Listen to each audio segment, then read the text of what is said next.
Hi and welcome to shoulder impingement training. We have 10 different exercises against shoulder impingement. We're always going to do one exercise. We're now going to read something about neuromuscular diseases, and we are going to change back and forth. So always an exercise. Let's break from the exercise something to neuromuscular diseases. And then we use let's break from neuromuscular diseases with the exercises to store what we have read about neuromuscular diseases, not to store just in the short-term memory, but in the intermediate or long-term memory.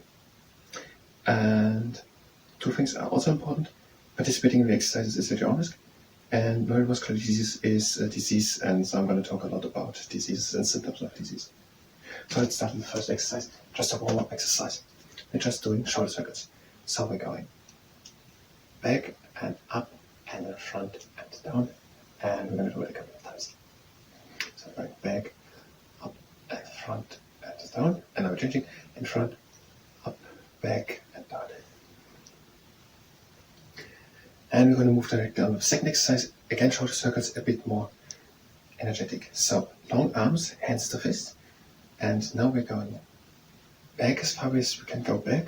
Now we're lifting slowly the shoulders up while we're trying to go further back with the shoulders. Now we are. We'll try to come high up with the shoulders while you bring them slowly in front.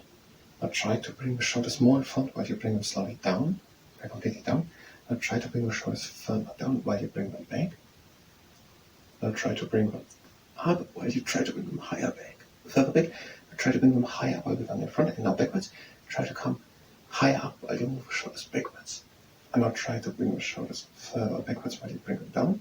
Now try to come further down with the shoulders while you bring them in front. Try to come further in front while you bring them up. And try to bring them higher up while you move down. And just the last movement, try to come further back while you move them down. It was the second exercise actually. Now to the first two. Neuromuscular diseases. So, neuromuscular diseases are a type of disease. So, it's a class of diseases. There are certain diseases which are neuromuscular. And in humans are the peripheral nervous system, the neuromuscular junctions, and skeletal muscles. We have no explanation to peripheral nervous system or neuromuscular junctions, but to skeletal muscles. And a little elaboration. So, first, next exercise. Now, we're having the legs standing wide apart. We're going a bit into the knees. We're hinging forward with a straight back, so neutral spine position, a straight back. We're letting the arms sink. And now we are bringing the scapulars together. We're doing it really under effort, so bring the scapulars under effort together. Now make fists. Bring the arms up and press the scapulars together. Now release the arms and the scapulars. And again. A bit into the knees, forward with a straight back, with the arms hang. Now bring the scapulars back together, press them really together. Now make fists and bring the arms up, press the scapulars really together. And release the arms and down. So there are three types of muscles in humans. The skeletal muscles, the smooth muscles, and the cardiac muscles. The skeletal muscles are, for example, biceps, triceps, or Triceps Surae, Triceps Surae. That's the first type. The second type is the cardiac muscle. It's the big and strong myocardium in the walls of the heart, which by contracting presses the blood out of the heart through the blood system. And the third type is the smooth muscle. It's on the inside of blood vessels and the uterus or bladder, and of many parts of the gastrointestinal tract. And in the gastrointestinal tract, there it contracts in a way that it forms a wave which pushes the food forward. So that movement is called Peristalsis. Next exercise, again, the legs standing wide apart. We're hinging a bit at the knees. We're going in front for a round back this time. Letting the arms hang. Bringing the arms to the inside. Lifting the arms high up and to the inside. We're straightening up.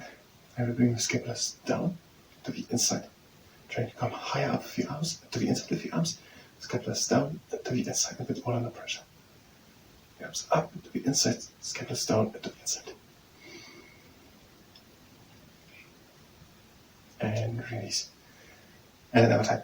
Hinge forward, round back, arms hanging, arms to the inside, arms up and to the inside, we're straightening up. Arms high up to the inside, scapulars down to the inside. Or under pressure. Arms high up to the inside, scapulars down to the inside.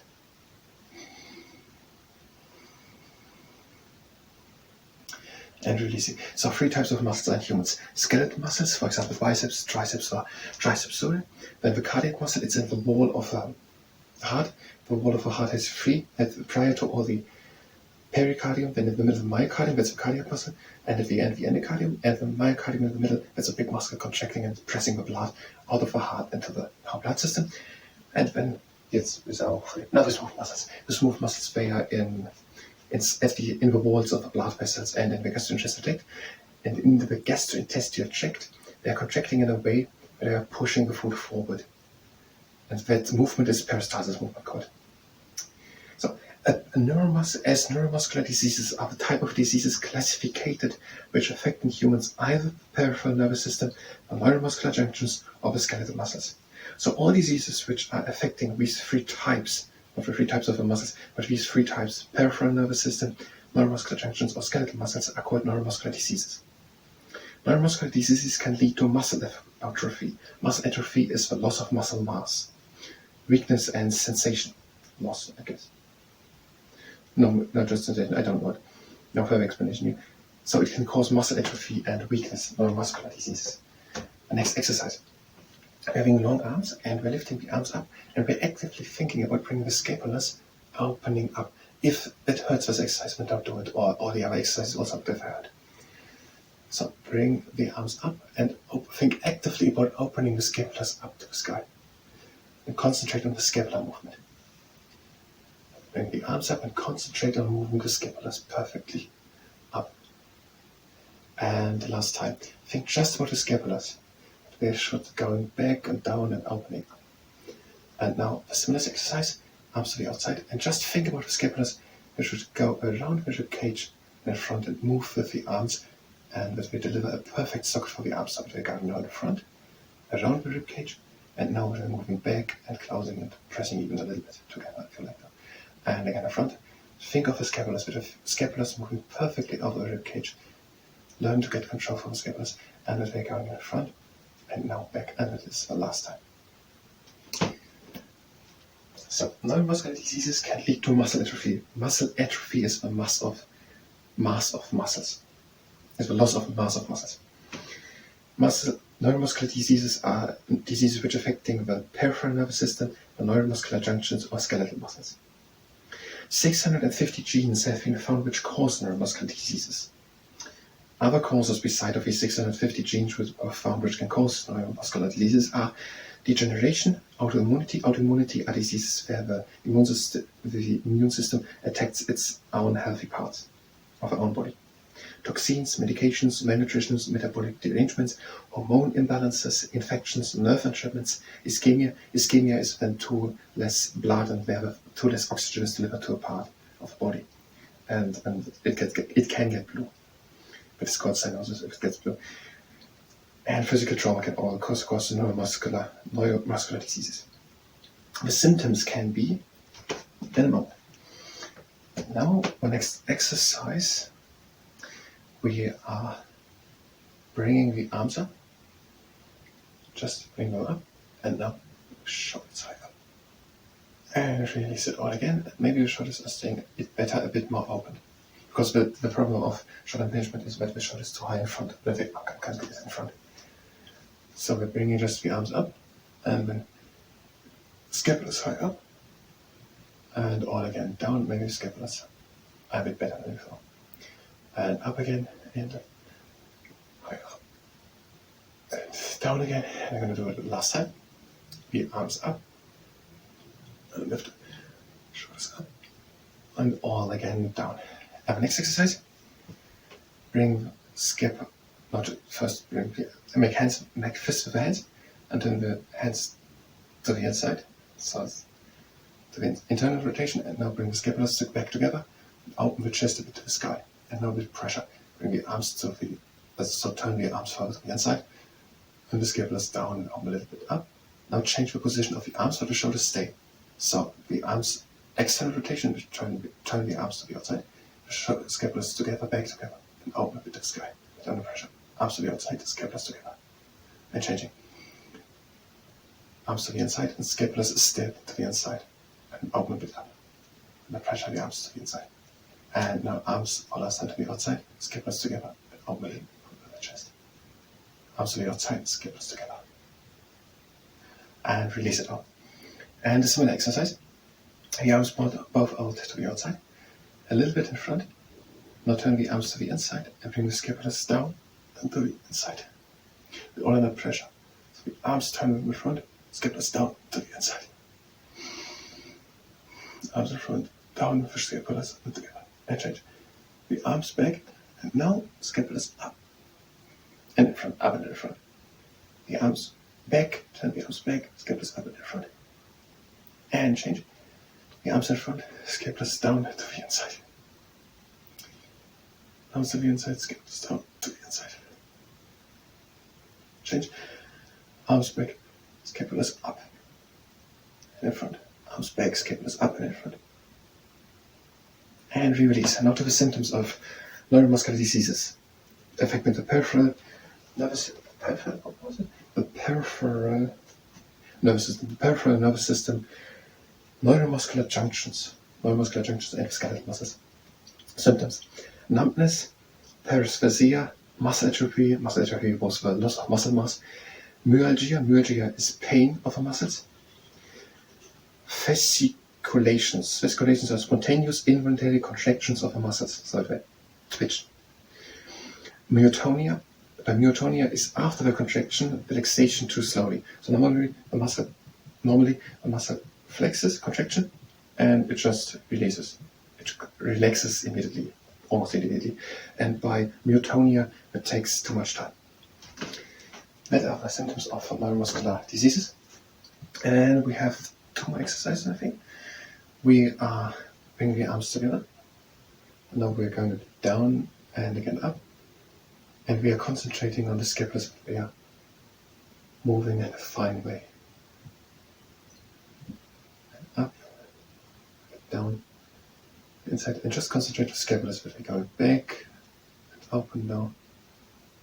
We're going around, relocate, open now. Just concentrate on the scapulars. And to the inside, we're going to do it just one more time. It's just to learn more about how scapulars work. And we're done with this exercise. Now, if you don't have a sock, you can use the tennis ball. If you like, you can use the tennis ball to the outside of your arm and drop it and try to catch it. The advantage of a sock is that if you drop it, it's quiet. And also, if you miss it and it goes straight, it doesn't do damage if it hits something. The other side, drop it, catch it again.